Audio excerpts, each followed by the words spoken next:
NCP नेता शरद पवार ने हाल ही में कहा था कि जिसे कोर्ट ने तड़ीपार किया वो देश के गृह मंत्री हैं, जिसको लेकर हरियाणा परिवहन एवं महिला बाल विकास मंत्री असीम गोयल ने पलटवार करते हुए शरद पवार पर तीखा हमला बोला। असीम गोयल ने कहा कि यह शरद पवार की फ्रस्ट्रेशन है क्योंकि वह सत्ता में नहीं है। मंत्री असीम गोयल ने कहा कि शरद पवार उम्र और अनुभव के नाते वरिष्ठ नेता है। इस तरह की भाषा का इस्तेमाल वही कर सकते हैं जो राजनीति में इतने लीन हो, जिन्हें सामाजिक और इंसानी रिश्ते नहीं दिखते हों। इस तरह का बयान कोई अच्छा मैसेज नहीं है। सर, एनसीपी नेता ने शरद पवार ने कहा है कि कोर्ट ने जिसे तड़ीपार किया वो आज देश का गृह मंत्री है।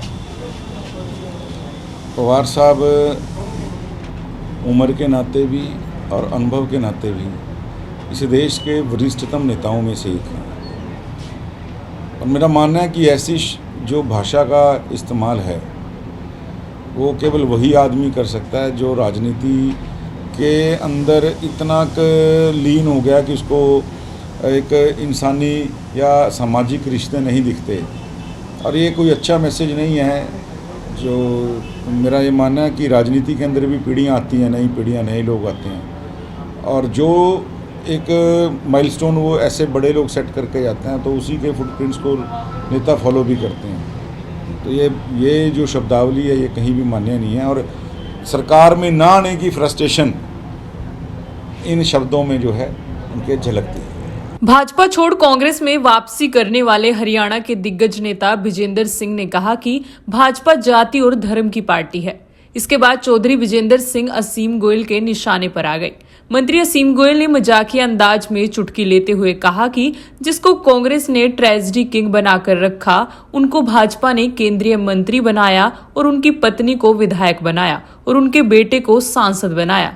तब उनको भाजपा जाति और धर्म की पार्टी नजर नहीं आती थी। जब भाजपा ने कहा कि परिवारवाद के नाते इतने लोगों को एक साथ पार्टी में आगे नहीं बढ़ा सकते, तब उनको भाजपा जाति और धर्म की पार्टी दिखाई देने लग गई।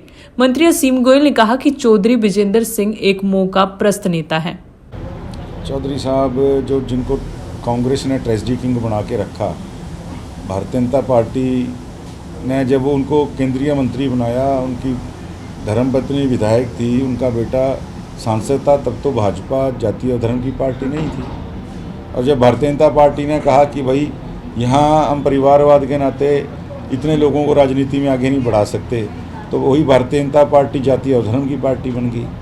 तो चौधरी वीरेंद्र सिंह मौका परस्त नेता हैं। मेरा ये मानना है कि आज जिस कांग्रेस को गालियाँ दे के वो बीजेपी में आए थे, आज बीजेपी को गाली दे के कांग्रेस में जाने का जो ना वो कभी आगे कांग्रेस में कामयाब हो पाएंगे, अपना दल बना लें तो उसमें भी कामयाब नहीं हो पाएंगे। हाल ही में अंबाला में कुमारी सैलजा के नेतृत्व में जन संदेश यात्रा का आयोजन किया गया था, जिसमें पोस्टरों में कांग्रेस के स्थानीय सांसद वरुण मुलाना की फोटो तक भी नजर नहीं आई और न ही सांसद वरुण चौधरी कार्यक्रम में पहुंचे, जिसको लेकर मंत्री असीम गोयल ने चुटकी लेते हुए कहा कि कांग्रेस एक विचार की पार्टी नहीं है, ये तो व्यक्तियों का एक समूह है जो राजनीति की दुकान खोले बैठे हैं।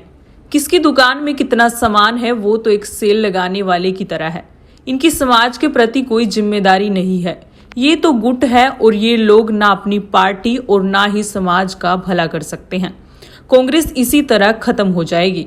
देखिए, मैं तो जैसा शुरू से कहता हूँ कि कांग्रेस एक विचार की या पार्टी नहीं है, इनका संगठन ही नहीं है।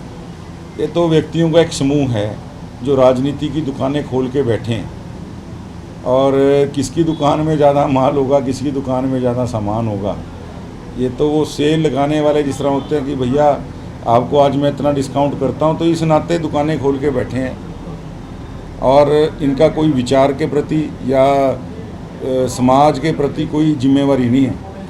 तो ये गुट हैं, एक कोई विचार के साथ जुड़े लोग नहीं हैं और ये निश्चित रूप से ना अपने दल का ना समाज का किसी का भला नहीं कर सकते और कांग्रेस इसी तरह समाप्त हो जाएगी।